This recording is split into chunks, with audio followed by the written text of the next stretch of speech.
ಇದೀಗ ಬರ್ತಾ ಇರುವಂತಹ ಸುದ್ದಿ, ಕಾವೇರಿ ವಿಷಯದಲ್ಲಿ ಕರ್ನಾಟಕಕ್ಕೆ ಮತ್ತೆ ಬರಸಿಡಿಲು ಬಡಿದಿರೋದು. ತಮಿಳುನಾಡಿಗೆ 9,000 ಕ್ಯೂಸೆಕ್ ನೀರನ್ನ ಹರಿಸೋದಕ್ಕೆ ಸಿಡಬ್ಲ್ಯೂಎಂಎ ಆದೇಶ ಕೊಟ್ಟಿದೆ. ನಿನ್ನೆ ಸಿಡಬ್ಲ್ಯೂಆರ್ಸಿ ನೀಡಿದ್ದ ಶಿಫಾರಸನ್ನ ಕಾವೇರಿ ಪ್ರಾಧಿಕಾರ ಎತ್ತಿ ಹಿಡಿದಿತ್ತು. ತಮಿಳುನಾಡಿಗೆ 15 ದಿನದಲ್ಲಿ 11.7 ಟಿಎಂಸಿ ನೀರು ಹರಿಸಬೇಕು ಅನ್ನೋ ಆದೇಶ ಪ್ರಕಟ ಆಗಿದೆ. 15 ದಿನಗಳ ಕಾಲ ಪ್ರತಿದಿನ 9,000 ಕ್ಯೂಸೆಕ್ ನೀರನ್ನ ಹರಿಸಬೇಕು. ಸಂಗ್ರಹ ಕಡಿಮೆ ಇದ್ರೂ ಮತ್ತೆ ತಮಿಳುನಾಡಿಗೆ ನೀರು ಹರಿಸೋದಕ್ಕೆ ಶಿಫಾರಸು ಮಾಡಲಾಗಿದೆ.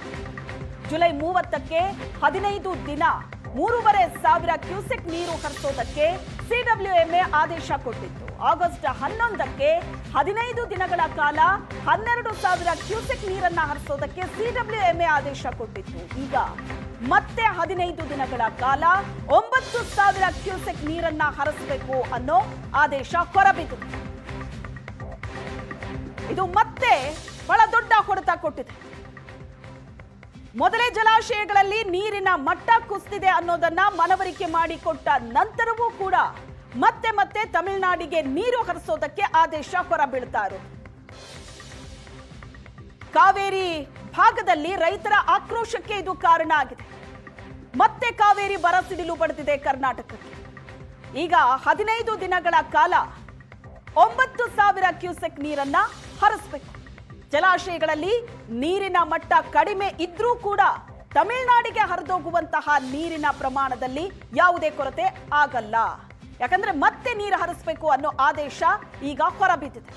ಈಗಾಗಲೇ ರೈತರು ಆಕ್ರೋಶ ವ್ಯಕ್ತಪಡಿಸ್ತಾ ಇದ್ರು, ಪ್ರತಿಭಟನೆ ನಡೆಸ್ತಾ ಇದ್ರು.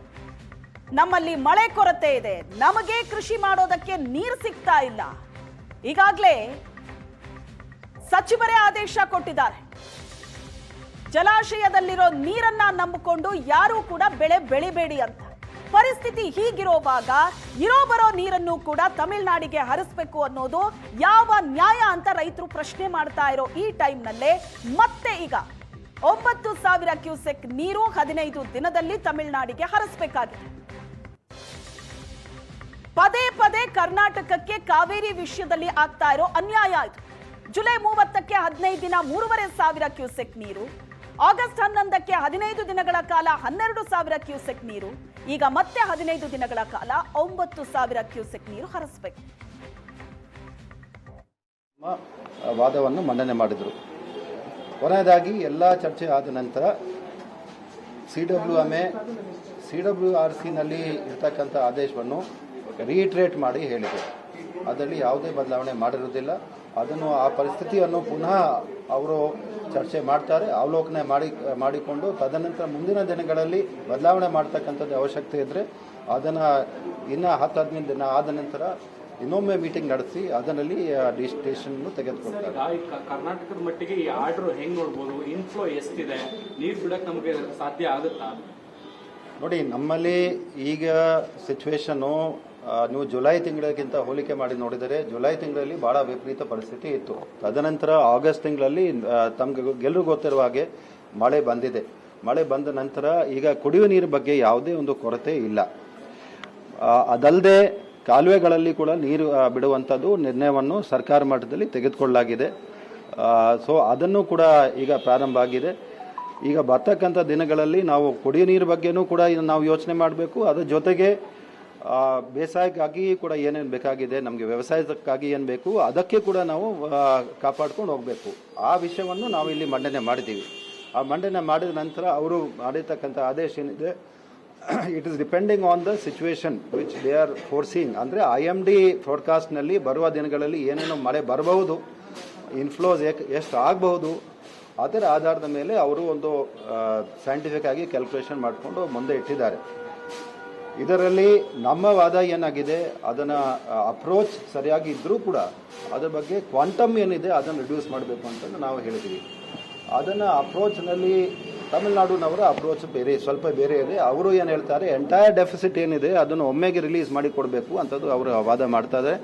ಆದರೆ ಅನ್ಪ್ರೆಡಿಕ್ಟೇಬಲ್ ನೇಚರ್ ಆಫ್ ಮಾನ್ಸೂನ್ ಏನಿದೆ ಅದಕ್ಕೋಸ್ಕರ ಅದರಲ್ಲಿ ಬಹಳ ಕಾಷಸ್ ಆಗಿ ಬಹಳ ಯುಕ್ತಿ ಮಾಡಿಕೊಂಡು ಮುಂದಕ್ಕೆ ಹೋಗಬೇಕು ಅಂತ ಹೇಳಿ ನಾವು ವಾದ ಮಾಡ್ತಾ ಬಂದಿದ್ದೀವಿ ಮತ್ತು ಅದೇ ರೀತಿಯಲ್ಲಿ ನಮ್ಮ ಡಿಸಿಷನನ್ನು ನಮ್ಮ ಅಪ್ರೋಚನ್ನು ಕೂಡ CWRC ಕೂಡ ಅದನ್ನು ಎತ್ತಿ ಹಿಡಿದಿದೆ.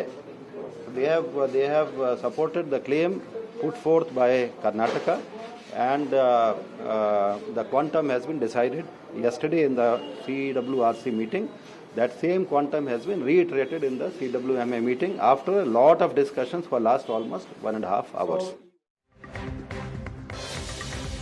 25 TMC ಅಷ್ಟು ನೀರು ಹರಿಸಿದ್ರೂ ಕೂಡ ಮತ್ತೆ ಕರ್ನಾಟಕ ವಿರೋಧಿ ಆದೇಶವೇ ಹೊರಬಿದ್ದಿರೋದು. ತಮಿಳುನಾಡಿಗೆ ಮತ್ತೆ 12 TMC ನೀರು ಹರಿಸಿ ಅಂತ ಕಾವೇರಿ ಪ್ರಾಧಿಕಾರ ಹೇಳಿದೆ. ಸತತ 3ನೇ ಬಾರಿಗೆ ತಮಿಳುನಾಡಿಗೆ ನೀರು ಬಿಡಬೇಕು ಅಂತ CWMA ಆದೇಶವನ್ನ ಹೊರಡಿಸಿರೋದು. ಈಗಾಗಲೇ ತಮಿಳುನಾಡಿಗೆ ಭರ್ಪೂರ್ ನೀರು ಬಿಟ್ಟಾಗಿದೆ. ಆದರೂ ಸಹ ಪದೇ ಪದೇ ಕರ್ನಾಟಕಕ್ಕೆ ಅನ್ಯಾಯ ಆಗ್ತಾ ಇದೆ. 25 TMC ಅಷ್ಟು ನೀರು ಈಗಾಗಲೇ ತಮಿಳುನಾಡಿಗೆ ಹೋಗಿರೋದು. ಆದರೂ ಸಹ ಕರ್ನಾಟಕ ವಿರೋಧಿ ಆದೇಶವೇ ಹೊರ ಬೀಳ್ತಾ ಇದೆ. ರೈತರು ಇಲ್ಲಿ ಆಕ್ರೋಶ ವ್ಯಕ್ತಪಡಿಸ್ತಾ ಇದ್ದಾರೆ.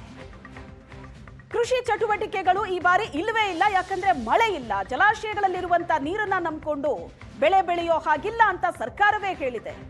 ಹೀಗಿರುವಾಗ ಇರೋ ನೀರನ್ನು ತಮಿಳುನಾಡಿಗೆ ಹರಿಸೋದಕ್ಕೆ ಪ್ರಾಧಿಕಾರ ಆದೇಶ ಕೊಡ್ತಾ ಇದೆ. ಸತತ 3ನೇ ಬಾರಿಗೆ ತಮಿಳುನಾಡಿಗೆ ನೀರು ಬಿಡಿ ಅಂತ CWMA ಆದೇಶ ಕೊಟ್ಟಿರೋದು. ಕಾವೇರಿ ಕೊಳ್ಳದಲ್ಲಿ ಮಳೆ ಕಡಿಮೆ ಆದ್ರೂ ಮತ್ತೆ ನೀರು ಬಿಡಬೇಕು ಅನ್ನೋ ಆದೇಶ ಹೊರಬಿದ್ದಿದೆ. ಕಬಿನಿ, KRS, ಹೇಮಾವತಿ, ಹಾರಂಗಿ ಜಲಾಶಯಗಳ ಒಳ ಹರಿವಿನಲ್ಲಿ ಬಹಳ ಕುಸಿತ ಆಗಿದೆ. ಈಗ ನೋಡಿದ್ರೆ ಸತತ 3ನೇ ಬಾರಿಗೆ ಮತ್ತೆ ಕರ್ನಾಟಕಕ್ಕೆ ಬರೆ ಎಳೆದಿರೋದು ಪ್ರಾಧಿಕಾರ.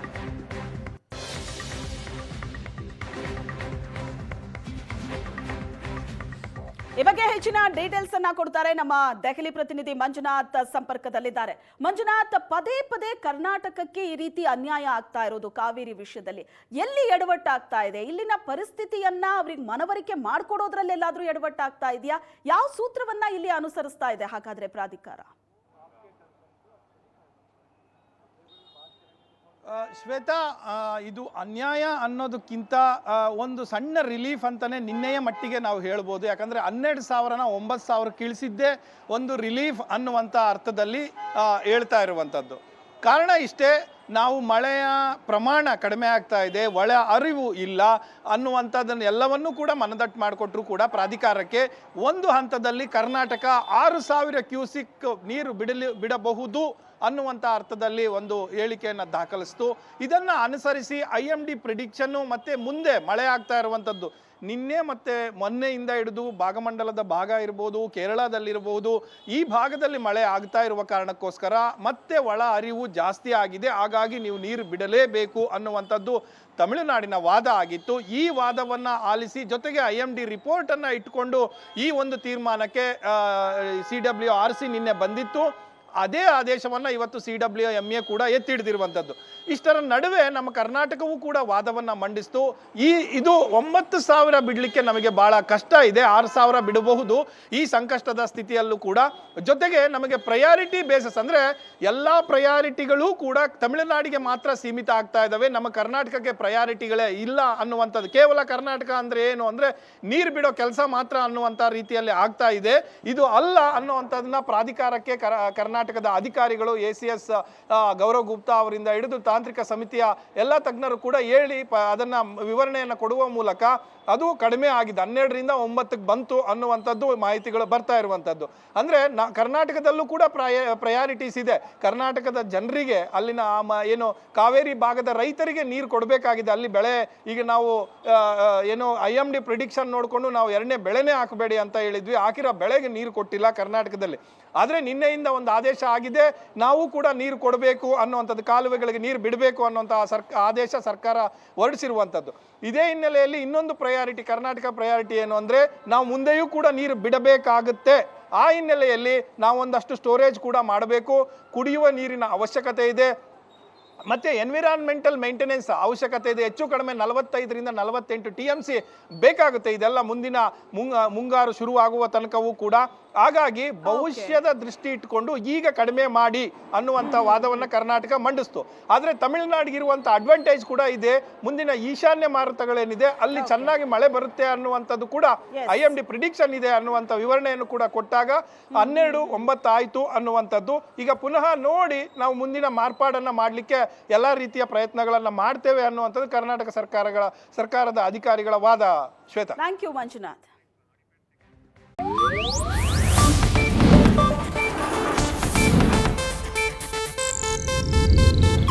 ಇದು ಏಷ್ಯಾನೆಟ್ ನ್ಯೂಸ್ ನೆಟ್ವರ್ಕ್ ಪ್ರಸ್ತುತಿ.